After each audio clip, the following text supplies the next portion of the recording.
Coach joins us now. Coach, congratulations. If I would have told you when you were in Greece that you were going to eventually come back to the States and take a team to the NCAA tournament, what would you have told me? It would be possible. I probably would never have figured out it was going to be Iona. But I was really, really happy in Greece, and things were going well. So I wasn't really thinking about going there until the president and the athletic director flew to Madrid.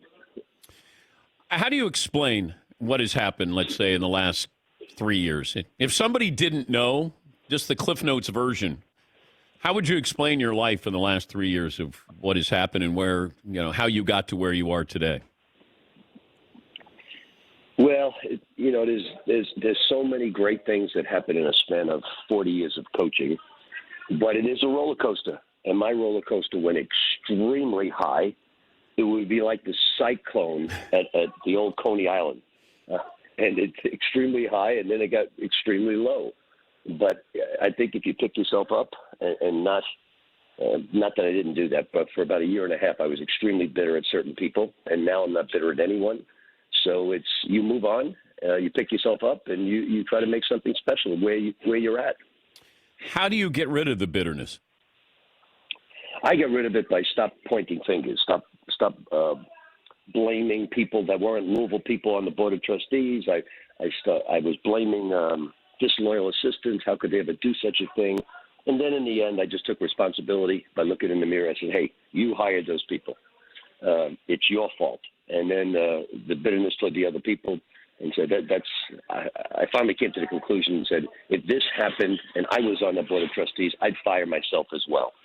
So you just get down to reality and you speak the truth. The only way you get better is to own up and not make excuses. And I just finally owned up. It took me way too long. I wish it would have happened sooner. How low did you get?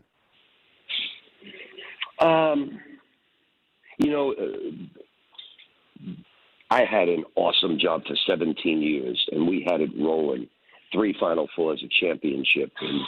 And so when all that's taken away from you and you're in Greece by yourself, you get pretty low. But the second year in Greece was so spectacular. That's when the bitterness dissipated, and I just had the most wonderful time, learned so much basketball that I didn't know in terms of different styles of play, met so many incredible people in Greece that I'm the national coach now. I'm still close with so many people. My agent over there has become one of my best friends. So in the end, you look back and say, hey, it was a new frontier, but it was really, really a special frontier. Has your coaching style changed? Just, what I learned, EuroLeague basketball, they're not as talented as the NBA, but a lot of NBA players at the tail end of their career play over there. Dominique Wilkins played for the team I coached. Byron Scott played for the team I coached. Tony Delk. What happens is you have terrific offensive basketball. It would look like Princeton on steroids in terms of the passing, the ball reversal, the bounce passes, the movement. The shooting is great with bigger, better players than Princeton. And then the defense is not as good as the NBA, obviously. But then you travel down to Tel Aviv and Moscow and St. Petersburg and Germany, Milan, Barcelona, Madrid, Istanbul. Some was fantastic. Some I don't want to go back. Where don't you want to go back to? I don't want to get killed, so I'm not saying. So Moscow or Istanbul, you might not put on your passport again. Moscow, I loved. Oh, okay. Absolutely loved. Was in the Red Square, and these people come up to you in their costumes and take pictures. It's all about money again, just no different than any other place, like 42nd Street. But the mall surrounding the Red Square is fantastic. Moscow, I loved. Very clean. Now, traffic in Moscow and Istanbul is L.A. times 5. Where's the strangest place you were recognized?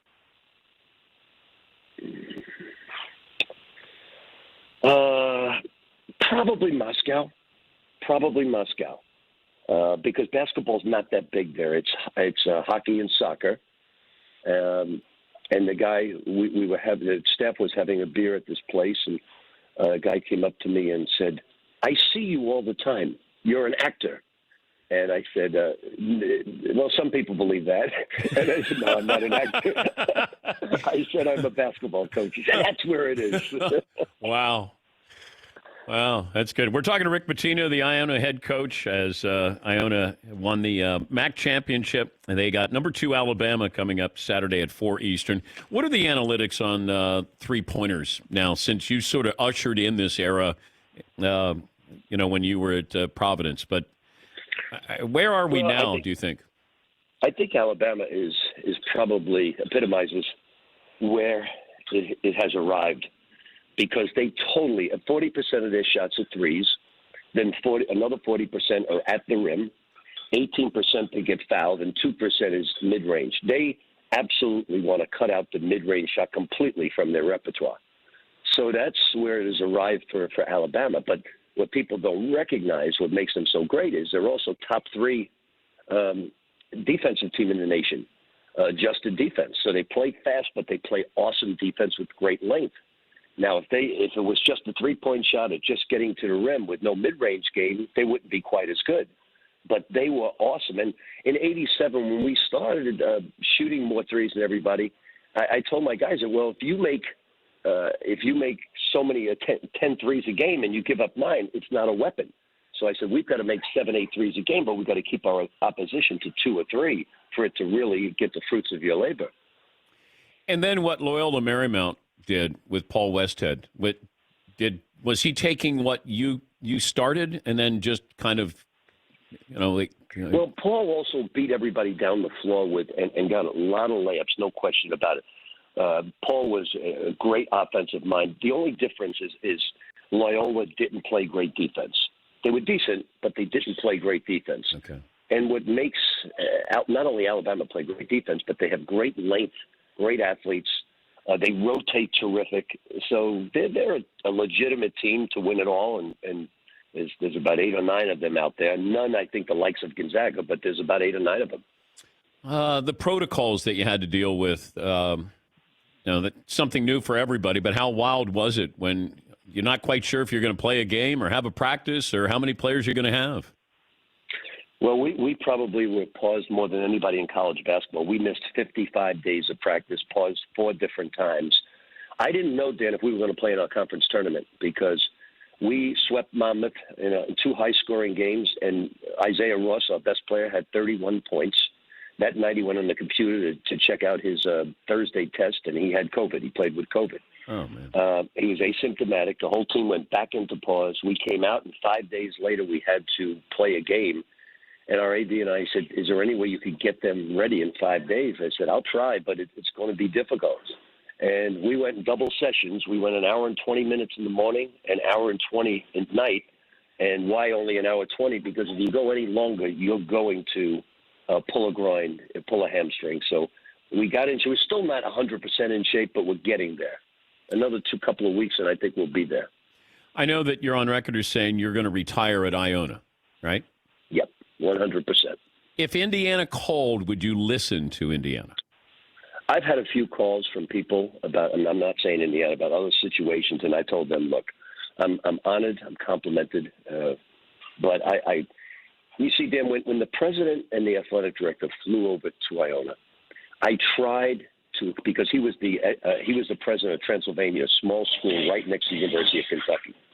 I tried to explain to him what went on at Louisville and how I had nothing to do. And he interrupted me, wouldn't let me go 10 seconds more, and said, Coach, we've already spoke to all Kentucky officials. We spoke to the Louisville AD. We spoke to 7 players you coached at each school. That we have already done our homework. We wouldn't have flown 16 hours here if we didn't do our research. So don't even bring it up again. We want you to be our coach. When he said that, I wasn't sure I was going to take the job. I immediately knew in my mind. I was with my son, my nephew, and my niece, and in Madrid, and I immediately knew I was taking that job. So I have no interest in any place, anywhere. Would I like to someday go back to the EuroLeague and coach there again? If Iona ran out, yes, I would. But outside of that, it's just retirement. Okay. I'm recording this, you know. I've been on record quite a bit, so Okay. it would be a waste. It would be a waste of time for anybody even to pay me the compliment. to have consideration because your loyalties are important. When you're 68, I think when you're 35, you're looking to move up the ladder. I'm not looking to get on top of that roller coaster anymore. I'm having a blast coaching young men that have the same ambitions that my Kentucky players had or my Providence players, Louisville, and they have the same ambitions, maybe a little bit lower. It's not the NBA, it's the Champions League over in Europe, but they have the same ambition. They have the same potential to get there, and I'm just flat out enjoying a small little Catholic school in New Rochelle, New York. But are you managing? I mentioned coaching. Are you coaching different? Are you managing your team, running a program with what happened at Louisville?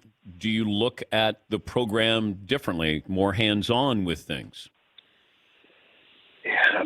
You know, Dan, I've had 30 assistants move on to be head coaches, either players or assistants move on to be head coaches.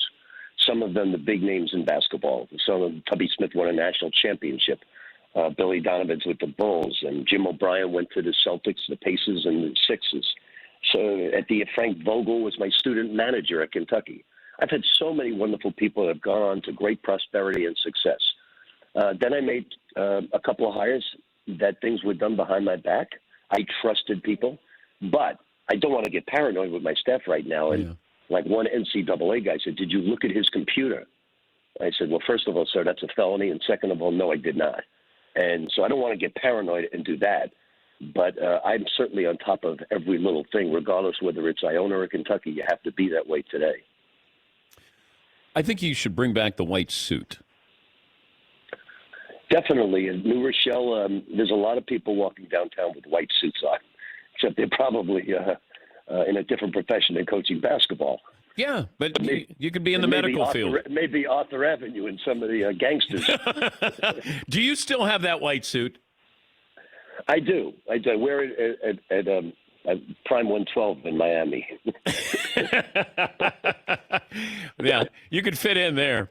Hey, good luck with Alabama. See what you created, these teams that shoot threes. Now you got to try to defend that. Good luck with that, Coach, and congratulations again. Thanks, Dan. Good visiting with you. That's Rick Pitino, the Iona head coach.